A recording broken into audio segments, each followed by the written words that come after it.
장희빈은 정말 악녀였을까요? 실록이 말하는 진짜 이야기 시작해 보겠습니다. 장희빈, 드라마에서 수십 번 나온 그 이름입니다. 독하고 집착하고 결국 사약을 마신 조선의 악녀. 그런데 여기서 한 가지 질문을 드리고 싶습니다. 장희빈이 악녀라는 것 누가 처음 말한 걸까요? 장희빈이 세상을 떠난 1701년 이후 조선 조정을 완전히 장악한 세력은 노론이었습니다. 이 노론이 수백 년 동안 조선의 역사를 기록하고 해석했습니다. 인현왕후는 완벽한 여군자로, 장희빈은 희대의 요녀이자 절대 악녀로. 이 구분이 조선이 끝날 때까지 바뀌지 않았고 소설 인현왕후전을 거쳐 영화로 드라마로 이어지며 우리 머릿속에 깊이 자리 잡게 됩니다. 그런데 정작 조선왕조실록과 승정원 일기를 직접 들여다보면 우리가 알던 것과는 꽤 다른 장면들이 나옵니다. 오늘 실록담에서 세 가지를 들여다보겠습니다. 첫째, 장희빈은 어떻게 왕비 자리에 올랐는가? 사랑인가? 정치인가? 둘째, 신당 저주 사건, 실록 원문으로 직접 확인합니다. 셋째, 장희빈을 죽인 건 누구인가? 실록이 말하는 진짜 배후. 그리고 마지막에 여러분이 직접 판단하실 기회를 드리겠습니다. 1부, 왕비가 된 여자, 사랑인가 정치인가? 먼저 장희빈이 어떤 사람이었는지부터 짚고 가겠습니다. 본명 장옥정, 역관 집안 출신의 궁녀로 입궁했습니다. 역관은 외교 통역을 담당하는 직책입니다. 양반 신부는 아니었지만 재력은 꽤 있었어요. 실록에는 이런 기록이 남아 있습니다. 잠옷 얼굴이 아름다웠다. 깐깐한 사관들과 정치적으로 적대적이던 노론조차 장희빈의 미모를 인정한 기록이 남아있을 정도였습니다. 그녀가 처음 숙종의 눈에 띈 것은 1680년 첫 번째 왕비 인경 왕후가 세상을 떠난 직후였습니다. 그런데 바로 여기서 첫 번째 반전이 나옵니다. 숙종의 어머니 명성 왕후가 장희빈을 즉시 궁 밖으로 내쫓았습니다. 이것은 숙종실록에 기록된 사실입니다. 명성 왕후가 장희빈을 내쫓은 이유는 두 가지였습니다. 표면적으로는 장희빈의 성품을 문제 삼았습니다. 명성 왕후가 직접 이렇게 말했습니다. 그 사람이 매우 간사하고 악독하고 주상이 꿰물 받게 되면 국가의 화가 됨은 말로 다 할 수 없을 것이다. 그런데 그 뒤에는 더 깊은 이유가 있었습니다. 명선 광후의 집안은 서인 세력과 깊이 연결돼 있었습니다. 그런데 장희빈의 외삼촌 장현은 서인의 정적, 남인과 가까운 인물이었어요. 명선 광후가 진짜로 두려워한 것은 이것이었습니다. 만약 장희빈이 아들을 낳게 되면 그것을 발판 삼아 남인이 다시 권력을 잡게 된다는 것. 때마침 1680년에는 경신환국이 터졌습니다. 환국이란 집권 세력이 하룻밤 사이에 통째로 교체되는 것을 말합니다. 이때 남인이 권력에서 밀려나고 서인이 집권하면서 남인과 연결된 장희빈도 함께 궁에서 쫓겨났습니다. 여기서 한 가지 흥미로운 사실이 하나 더 있습니다. 장희빈을 다시 궁으로 불러들인 사람이 누구였을까요? 바로 인현왕후였습니다. 숙종에게 아들이 없는 것을 걱정한 인현왕후가 직접 나서서 장희빈의 재입궁을 주선했습니다. 여기에 인조의 계비였던 장렬왕후도 힘을 보탰습니다. 장렬왕후는 당시 대왕 대비로 궁 안에서 가장 높은 어른이셨고 장희빈을 각별히 아끼셨던 분입니다. 자기 경쟁자를 스스로 불러들인 것입니다. 과연 어진 마음씨였을까요? 아니면 당시 왕실의 복잡한 역학 관계 때문이었을까요? 이 이야기를 제대로 이해하려면 당시 조선 조정의 정치 판도를 알아야 합니다. 딱 1분만 말씀드리겠습니다.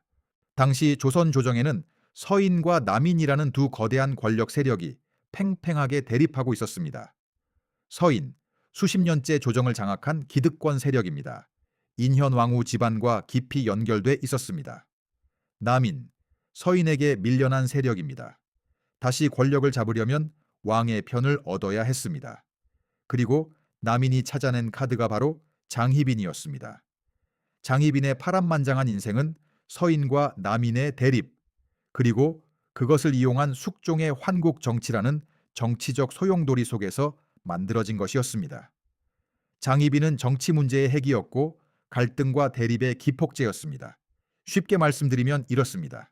남인이 권력을 잡으면 장희빈도 올라가고 남인이 무너지면 장희빈도 함께 무너지는 운명이었습니다. 두 여인의 자리 싸움처럼 보이지만 그 뒤에는 두 정치 세력의 권력 전쟁이 있었던 것입니다. 그리고 1689년 기사 환국. 하룻밤 사이에 서인이 축출되고 남인이 집권하면서 장희빈이 왕비 자리에 올랐습니다. 서인의 수장 송시열, 조선 후기 성리학의 대가이자 서인의 영수로 학창시절 역사 시간에 한 번쯤 들어보셨을 그 이름입니다. 이 송시열이 장희빈의 아들을 세자로 책봉하는 것을 반대하는 상소를 올렸다가 제주도로 유배를 갔고 결국 서울로 압송되던 중 전라도 전급에서 사약을 받았습니다. 당시 그의 나이 83세였습니다. 한 기록에 따르면 워낙 건강한 체질이었던 탓에 사약을 여러 사발 들이킨 끝에야 겨우 숨을 거뒀다고 전해집니다.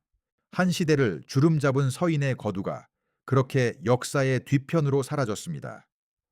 드라마가 그린 장희빈은 사랑으로 왕비가 된 여자입니다. 실록이 말하는 장희빈은 남인이라는 정치 세력이 올려놓고 그 세력이 무너지자 함께 끌어내린 여자입니다. 실제로 그 일이 일어납니다. 1694년 갑술 환국.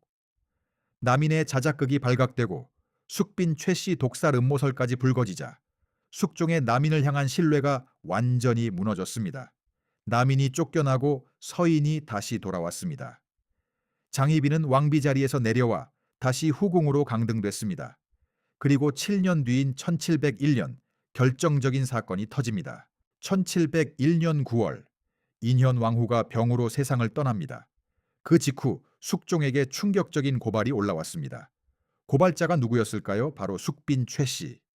나중에 영조의 어머니가 되는 바로 그분입니다. 장희빈이 취선당 서쪽에 신당을 설치하고 인현왕후를 저주했습니다. 숙종이 직접 취선당으로 가서 신당을 확인했습니다. 여기서 잠깐. 취선당은 원래 숙종이 장희빈을 위해 직접 지어준 처소였습니다. 정치적 암투로부터 장희빈을 보호하려 했던 숙종의 애정이 담긴 공간이었어요. 그런데 바로 그 공간이 장희빈의 최후를 맞는 자리가 됩니다. 역사의 아이러니입니다. 자, 이제 실록 원문으로 하나씩 들여다보겠습니다. 팩트 1. 신당은 실제 했습니다. 신당의 존재는 실록에 기록된 사실입니다. 숙종이 직접 확인했고 장희빈도 완전히 부인하지 못했습니다. 팩트 2. 그런데 이 신당 1699년부터 있었습니다. 중요한 사실이 있습니다. 이 신당이 인현 왕후가 돌아가신 1701년에 갑자기 생긴 것이 아닙니다. 기록을 보면 1699년, 무려 2년 전부터 존재했습니다. 그 해에 아들 경종이 두 창을 알았거든요. 실제로 장희빈 측근들의 주장은 이것이었습니다. 세자의 쾌유를 기원하기 위해 신당을 차렸습니다. 만약 처음부터 인현 왕후를 저주하려 했다면 2년 동안 왜 아무 문제가 없었을까요? 그리고 더 중요한 것은 신당이 2년 동안 존재하는 동안 숙종도 숙빈 최씨도 궁안의 모두가 이미 알고 있었을 가능성이 높다는 점입니다. 그렇다면 왜 하필 인현 왕후가 돌아가신 직후에 고발이 들어온 걸까요? 팩트 3. 초상화에 활을 쏘게 했다는 증언, 고문으로 받아낸 것이었습니다. 이하 추론 구간입니다. 숙종실록에는 장희빈이 무녀들에게 인현왕후 초상화에 활을 쏘라고 시켰다는 증언이 있습니다. 그런데 이 증언은 당시 장희빈 측근 궁인들이 극심한 고문을 받는 과정에서 나왔습니다. 처음에 궁인들은 이렇게 말했습니다. 신당을 치우면 세자에게 해가 갈까봐 치우지 않은 것입니다. 하지만 가혹한 고문을 견디지 못한 끝에 인현 왕후의 죽음을 빌었다는 자백이 나왔습니다. 이처럼 고문으로 받아낸 자백을 2026년 오늘날의 법정에 증거로 제출한다면 어떻게 될까요? 증거 능력 자체가 인정되지 않습니다. 팩트사 당대에도 공정성 문제가 공개적으로 제기됐습니다. 드라마에서 절대 나오지 않는 장면입니다. 이 시기 서인은 노론과 소론으로 갈라져 있었습니다. 장희빈의 처벌을 강하게 밀어붙인 쪽은 노론이었고 반대한 쪽은 소론이었습니다. 소론의 영의정, 최석정은 이렇게 주장했습니다. 희빈에게 죄가 있다 하더라도 세자의 어미이니 처우에 관대하게 하소서. 이것은 단순한 동정이 아니었습니다. 고문으로 받아낸 증언을 근거로 사형을 집행하는 것이 법 집행의 공정성에 어긋난다는 공식적인 문제 제기였습니다. 이 주장을 고수하다 결국 최석정은 진천으로 유배를 가게 됩니다. 반면 노론 좌의정 이세백은 처벌을 강하게 지지했습니다. 단순한 질투 싸움이 아니라 법 집행의 공정성을 두고 벌인 노론과 소론의 고도의 정치 싸움이었던 것입니다. 정리해 드리겠습니다. 신당은 있었습니다. 그 신당은 2년 전부터 존재했고 목적은 불분명합니다. 초상화활 증언은 고문으로 받아낸 것이었습니다. 당대에도 법 집행의 공정성 문제가 공식 제기됐습니다. 그런데 한 가지가 더 마음에 걸립니다. 고발자 숙빈 최 씨. 이분은 왜 하필 이 시점에 고발했을까요? 이하 추론 구간입니다. 인현 왕후가 돌아가신 직후 조정 일각에서는 장희빈을 다시 왕비로 복위시키려는 움직임이 일었습니다. 이것은 노론과 숙빈 최 씨에게 치명적인 상황이었습니다. 숙빈 최 씨는 당시 노론과 연결된 후군기였습니다. 그리고 아들이 있었습니다. 바로 연인군 훗날의 영조입니다. 장희빈의 아들 경종, 남인이 지지하는 세자, 숙빈 최 씨의 아들 연인군, 노론 서인이 밀고 싶은 왕자. 장희빈이 사라지면 경종의 정당성이 흔들리고 노론에게 유리한 판이 만들어집니다. 고발자에게 이 정도의 동기가 있었다는 것, 결코 가볍게 넘길 수 없는 사실입니다. 신당도 있었고 고발도 있었습니다. 하지만 진짜 질문은 이것입니다. 장희빈 개인의 선택이 그녀를 죽음으로 이끈 것일까요? 아니면 그녀를 둘러싼 권력 싸움이 그녀를 죽인 것일까요? 숙종은 고발을 받은 그날 장희빈의 오빠 장희자의 처형을 먼저 명했습니다. 그리고 1701년 10월 8일 숙종이 장희빈에게 명을 내립니다. 스스로 마시라. 그런데 숙종은 같은 날 중요한 법 하나를 만들었습니다. 이제부터 후궁기 왕비 자리에 오르는 것을 금한다. 이것이 무엇을 의미할까요? 이하 추론 구간입니다. 여기서 숙종이라는 인물을 다시 한번 들여다볼 필요가 있습니다. 숙종은 재위 기간 동안 경신환국, 기사환국, 갑술환국, 세 번의 판 뒤집기를 직접 주도했습니다. 그때마다 수많은 관료들이 목숨을 잃거나 유배, 파직되며 조정이 통째로 뒤바뀌었습니다. 이 남자에게 장희빈의 죽음은 사랑이 식어서 내린 결정이었을까요? 아마도 아니었을 겁니다. 장희빈이 살아있는 한 그녀의 아들 경종을 앞세운 남인이 언제든 다시 권력을 잡을 수 있었습니다. 장희빈을 죽이는 것은 남인의 마지막 뿌리를 뽑는 것이었습니다. 그리고 후궁의 왕비 승격을 금하는 법을 만든 것은 이런 일이 다시는 반복되지 않도록 구조 자체를 바꾸는 것이었습니다. 분노로 움직인 것이 아닙니다. 냉혹한 설계로 움직인 것입니다. 아이러니하게도 이 법 때문에 고발자였던 숙빈 최 씨도 왕비가 될 수 없게 됩니다. 장희빈도 숙빈 최 씨도 결국 숙종의 권력판 위에서 쓰이고 버려진 셈이었습니다. 그렇다면 장희빈을 죽인 것은 누구였을까요? 신당을 차린 장희빈 본인? 고발한 숙빈 최 씨? 냉혹하게 설계한 숙종? 아니면 두 여인을 각자의 정치 도구로 만든 노론과 남인의 권력 싸움 전체? 여러분은 어떻게 생각하십니까? 반전은 그 아들이 왕이 됐습니다. 마지막으로 실록이 남긴 두 장면을 전해드리겠습니다. 첫 번째 장면, 사약이 내려지던 날 14살 세자가 국문 밖에 거적을 깔고 엎드려 대신들에게 울면서 빌었습니다. 어머니를 살려달라고. 그날 소론 영의정 최석정은 눈물을 흘렸고 노론 좌의정 이세백은 옷깃을 뿌리치고 외면했습니다. 어머니는 그날 독약을 마셨습니다. 두 번째 장면 19년 뒤 1720년 장희빈이 세상을 떠나고 19년 뒤 그 14살 세자가 왕위에 올랐습니다. 조선의 20번째 왕 경종으로.